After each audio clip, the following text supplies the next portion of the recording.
Ahí estamos.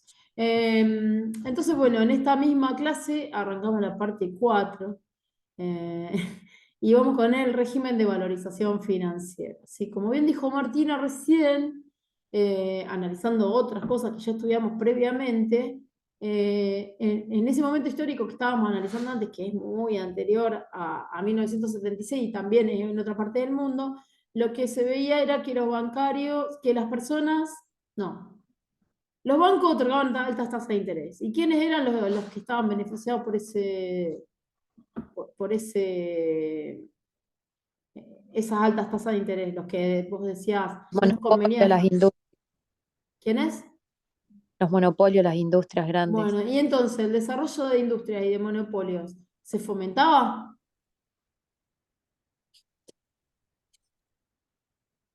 No, porque según Lenin iban captando, iban dejando afuera los bancos chicos o las empresas chicas, iban quedando afuera porque todo pasaba a ser de ellos, Muy bien, de eso las... relacionado con los monopolios, dice Jenny. Y Martina por ahí decía, bueno, en otra época, ¿no? Cuando Keynes analiza cómo funcionaba la economía, dice, acá si hay altas tasas de interés, las personas, y ahí también nos referimos a los mismos, ¿no? A los empresarios, no van a querer salirse del banco, porque el banco les está pagando altas tasas de interés, pero ¿qué prefieren? Irse para el otro lado, prefieren poner el foco en otro lado. ¿En cuál? Y dejo la plata en el banco, me da plata, ¿para qué la voy a poner a producir? ¿Sí? Bueno, luego de toda esta charla introductoria, entonces vamos a pasar al régimen de valorización financiera, que justamente fue un poco para ese lado que enunciábamos recién, haciendo este repaso alocado por cosas que ya estudiamos en unidades anteriores, ¿no? A ver si les puedo compartir la pantalla. Eh,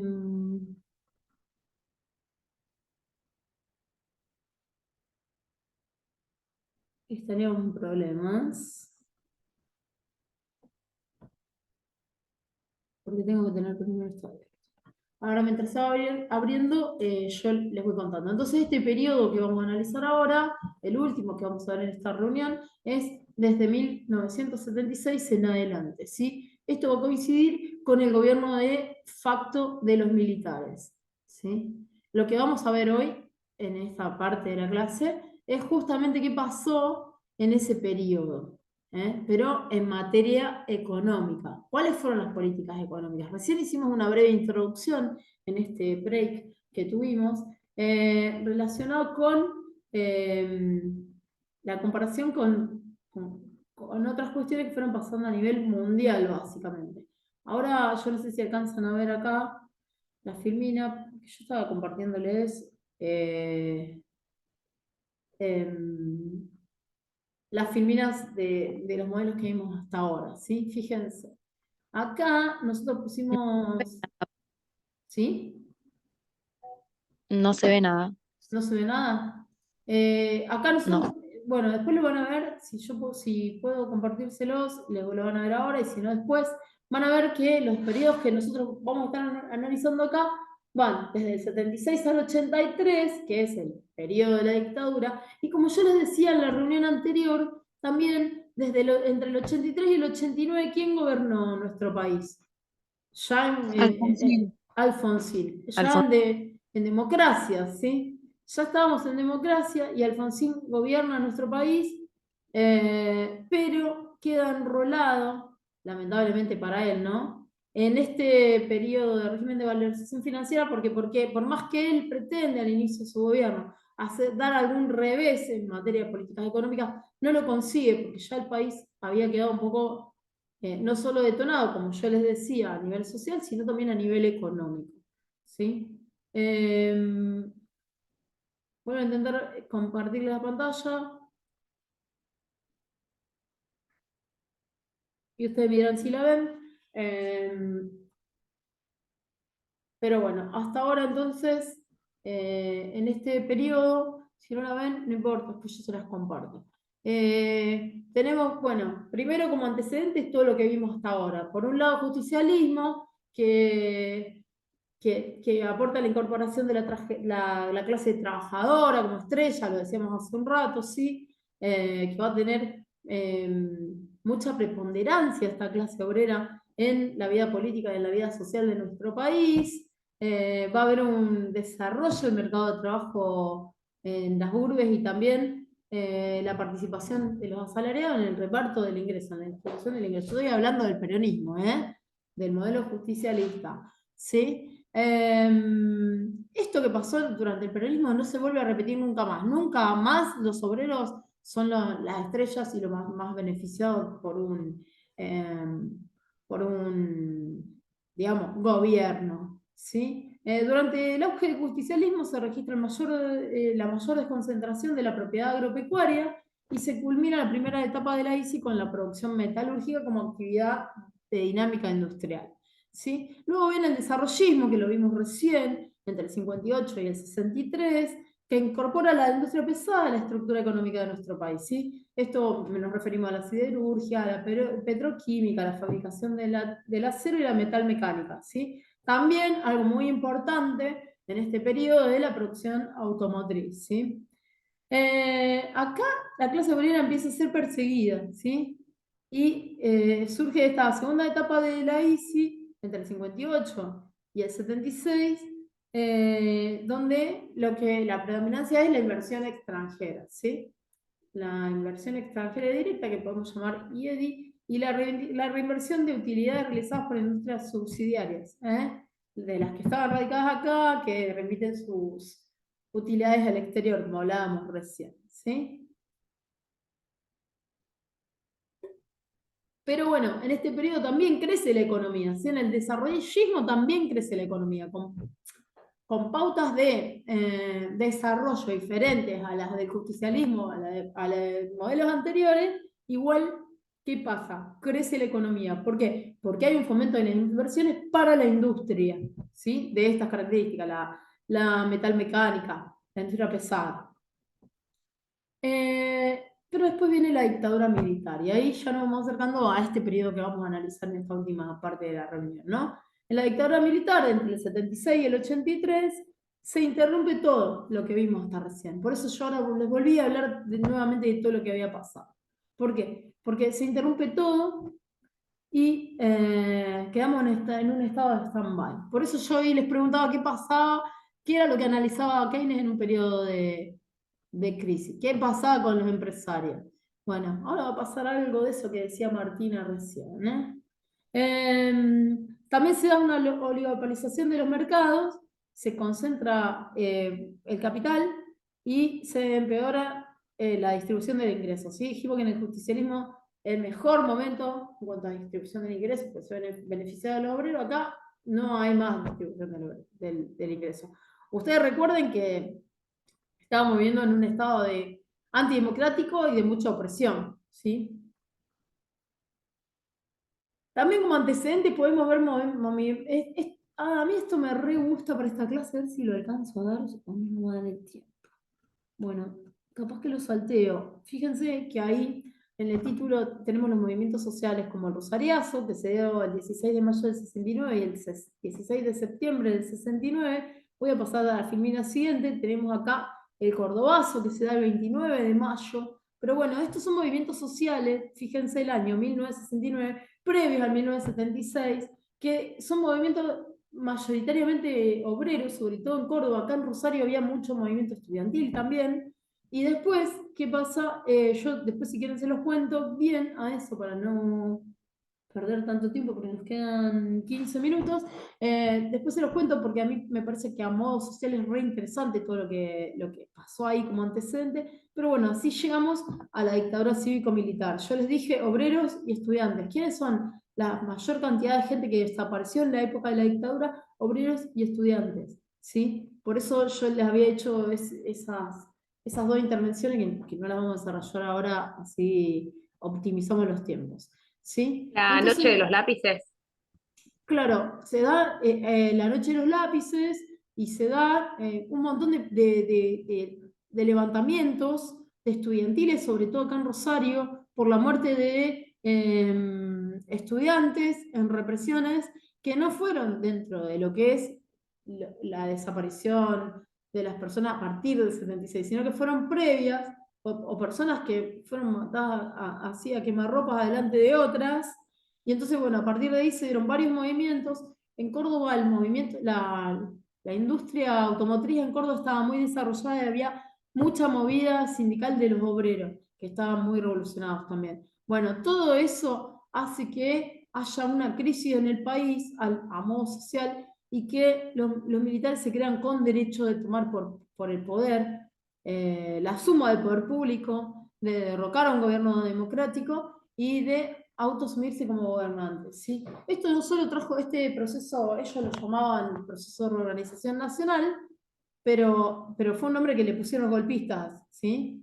Eh, Toman por la fuerza el poder, la suma del poder público, o sea, todo poder, el ejecutivo, el legislativo y el judicial, y comienzan un periodo que fue uno de los más nefastos de la historia argentina, que tiene que ver con una represión en todos los planos, el plano histórico, social, cultural y también en el plano económico, que es lo que nos convoca a nosotros, ¿no? Eh, entonces, bueno, los primeros que asumen son Videla, Macera y Agosti, ¿sí? Eh, Hay un contexto de internacionalización, ¿sí? Acá podemos decir que este gobierno tiene como una línea de corte neoliberal, ¿sí? Eh, y hay otra cuestión que caracteriza este momento, que es la globalización financiera. ¿Por qué? Porque, claro, esto que hablábamos antes, ¿no? Antes decían, bueno, los extranjeros que vengan y traigan plata acá para desarrollar la industria pesada. También hay como una llegada de capitales extranjeros, pero ahora vamos a ver cómo y para qué. ¿Sí? Lo que hacen los militares básicamente es reestructurar, también en el plano económico, hacen reformas estructurales para implantar el neoliberalismo en Argentina, ¿sí? Veníamos de otras ideas, pero bueno, ahora vienen ellos y dicen, bueno, acá vamos a hacer todas estas cosas para que haya neoliberalismo en Argentina, ¿sí? Bueno, en un principio, como ustedes saben, reprimen y matan un montón de personas, las hacen desaparecer, ¿sí? Pero también cuentan con muchos aliados del plano civil, el clero, los oligarcas de nuestro país. Bueno, lo que se hace es cambiar la matriz del eje productivo al eje financiero. Fíjense que el eje financiero no es nada en realidad, porque hablábamos recién que, o sea, si las tasas de interés son altas, la gente va a querer poner la plata en el banco y no va a querer desarrollar una industria. Si yo dejo la plata en el banco y crece sola, ¿para qué me voy a poner a invertir a riesgo de perder en un proceso productivo si yo ya estoy haciendo crecer mi plata sin hacer nada? ¿Sí? Ahí es donde como ideológicamente cambia el paradigma en este periodo. ¿Sí? Entonces, bueno, empiezan todas las personas que tienen un resto de dinero que es para la inversión, en vez de invertir, empiezan a pensar de modo especulativo, ¿sí? Y la especulación va a reemplazar la producción y la producción va a ser corrida, ¿sí? Se corre la producción y lo único que se empieza es en especular, ¿sí? Tampoco va a haber demanda porque la gente no tiene plata. Hay un periodo de recesión y además las personas también están siendo reprimidas, desaparecidas. Fíjense, eso no lo olvidemos. ¿Sí? Entonces, bueno, para que haya circulación de bienes, nosotros a veces les mostramos, yo les puedo dejar ahí en el Classroom algunos videitos que en esta época sacaban los militares de propaganda nomás, por ejemplo, de una silla que decía: compre una silla importada, es mucho mejor. Y mostraba una silla nacional que se hacía, una persona se sentaba y se destruía toda, y en contraposición una silla importada era re buena, no sé, no le pasaba nada, era como un fomento de lo ajeno, ¿sí? De lo extranjero. Entonces eso es como una consecuencia del libre cambio, de la libre circulación del comercio de mercaderías y de capitales, ¿sí? Eh, Entonces, ¿el rol del Estado cuál sería acá?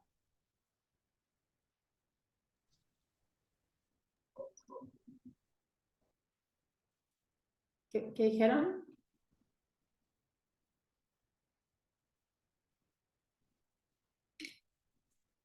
El anterior era intervencionista, ¿no? El justicialista, el desarrollista, La parte de Perón, justicialista. claro, el justicialista e intervencionista. Y ahora, acá con la dictadura militar,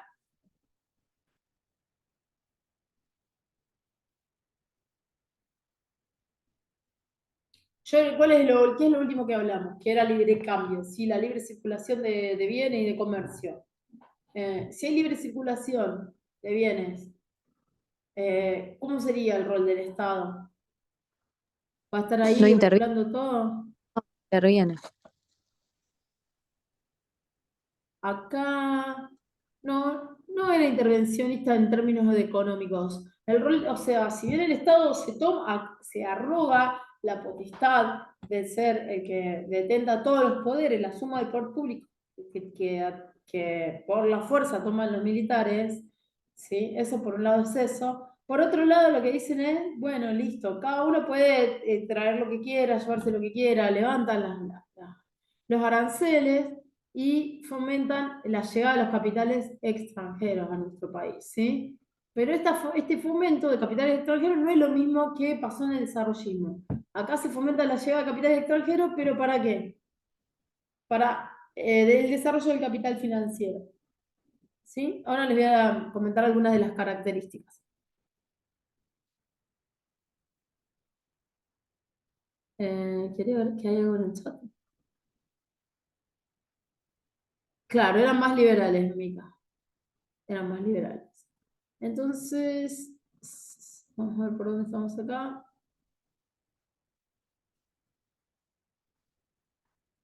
El ministro de Economía de la dictadura, tal vez ustedes ya lo tengan presente, se llamó Martínez de Oz, ¿sí? Y lo que hacía era establecer alternativas en las cuales la economía se ajusta exclusivamente a la oportunidad financiera, ¿sí? Entonces se van a ignorar los cambios tecnológicos, los organizativos, y todo lo que tenga que ver con la tercera revolución industrial, ¿sí? Se va a aplicar el principio de subsidiariedad del Estado en materia económica y social, como yo les decía recién, el Estado queda como un costado, relegado lejos, porque no es importante ahora para ellos. El rol del Estado no es importante. Se concentra el capital, se eliminan las empresas de menor productividad, eso lo planteaba, creo que Jennifer cuando hablaba de Lenin, ¿no? Bueno, pero pasa acá en Argentina también. Todo lo que se había generado en materia de industria y todo lo que se había progresado a nivel interior, tanto en el peronismo como en el desarrollismo, ahora se pierde, porque hay un proceso de importante desindustrialización, ¿sí? Se abre la economía a la importación de capital extranjero, por eso yo les comentaba los ejemplos de las propagandas. Hay un auge de la actividad financiera y hay mucho deterioro de los niveles de distribución del ingreso, ¿sí? El salario real de los trabajadores es paupérrimo. Eh, y bueno, también se consolidan grandes grupos económicos de capitales argentinos, conformados por siderúrgicas y petroleras, como Techin, como Sindar, por ejemplo, y se asocian con los capitales extranjeros, ¿sí? Y acá fíjense que aparece un personaje que por ahí ustedes recuerdan, que es Macri, porque el grupo Macri adquiere la filial de la fábrica de Fiat en Argentina, ¿sí? Esto sucede, o sea, la Fiat estaba radicada acá en Argentina, porque como yo les decía, en el periodo anterior había un desarrollo en la industria automotriz, y acá la familia Macri tiene la posibilidad de comprar la Fiat con sede en Argentina. ¿Por qué? Porque los italianos no confían ya en la economía argentina, ven que hay una violencia política y que hay un gran estancamiento macroeconómico y se van. Por eso se la venden a esta familia que resultó ser una familia aristócrata y conocida en nuestro país, ¿no? Eh,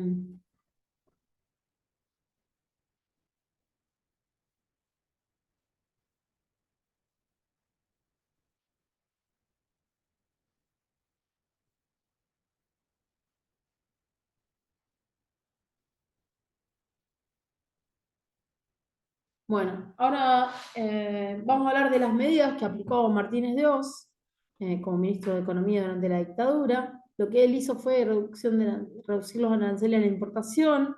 El Estado dejó de intervenir en la competencia entre productos nacionales y extranjeros. ¿Recuerdan lo que era IAPI? Bueno, todo lo contrario ahora. ¿Sí? Se suprimen los antiguos subsidios y créditos a la industria, o sea que no se fomenta la industria. Hay una reforma financiera inductora de un sustancial financiamiento en la tasa de interés real, ¿sí? Un cercenamiento de las principales conquistas laborales y una intervención de las organizaciones sindicales y represión de cualquier protesta social. Bueno, ustedes ya saben que si uno protestaba en esa época lo desaparecían, ¿no?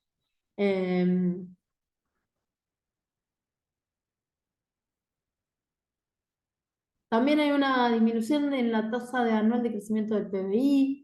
En el agro, el crecimiento de los productos se da de modo mínimo. En el sector industrial hay desindustrialización y también hay una reducción de productos, ¿sí? Se ve un incremento en el sector terciario. ¿Qué sector sería el terciario? El de los servicios, los transportes, los servicios financieros. Fíjense que todo van de alrededor de las finanzas, lo financiero. La sociedad rural argentina y las empresas financieras brindan apoyo explícito a la dictadura militar. ¿Sí? O sea que lo podemos poner, cuando ponemos beneficiados y perjudicados, a estos les podemos poner a los dictadores junto con la rural y las empresas financieras como aliados de la dictadura militar. ¿Sí? Por otro lado, bueno, la mano de obra en sectores de agroindustria disminuye y se incorporan los sectores terciarios de la construcción. ¿Sí?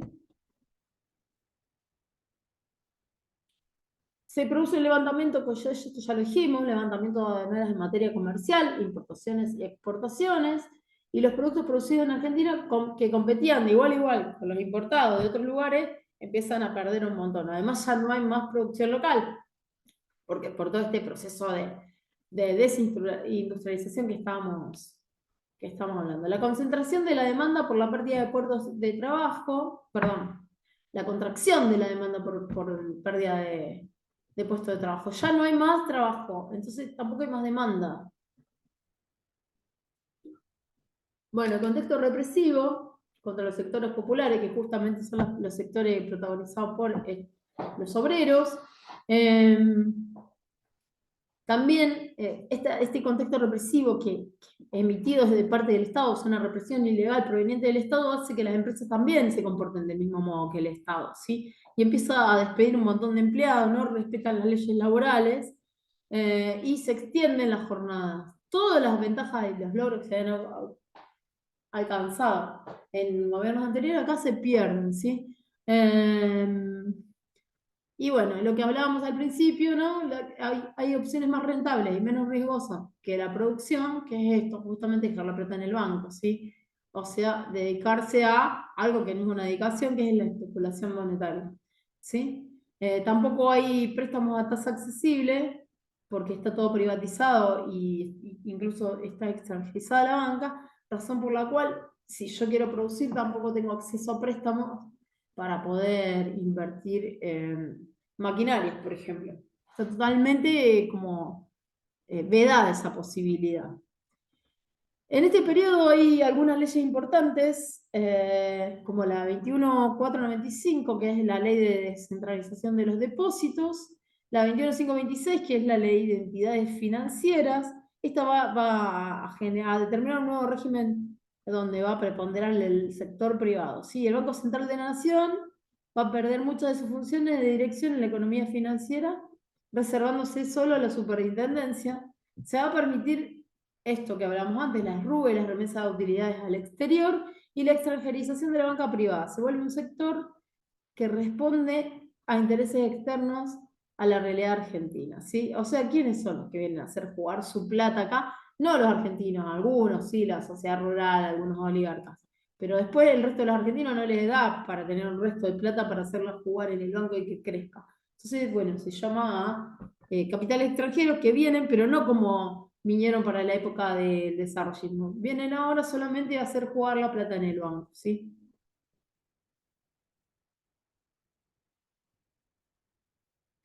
Bueno, acá falta un poquito para llegar al final, que lo podemos situar en 1982, pero no sé si quieren que sigamos un rato más, ya es la hora, son y 16. Si no, yo esto se los dejo y hacemos un repasito la clase que viene, ¿sí? Tengan en cuenta que acá es el primer momento que se da un proceso de fuga de capitales, ¿eh? Es bastante interesante este modelo. Yo se los voy a dejar ahí, ustedes léanlo hasta el final y cualquier consultita me preguntan, pero bueno, yo para no robarles más tiempo porque hoy ya dimos como 22 clases en una. Ok.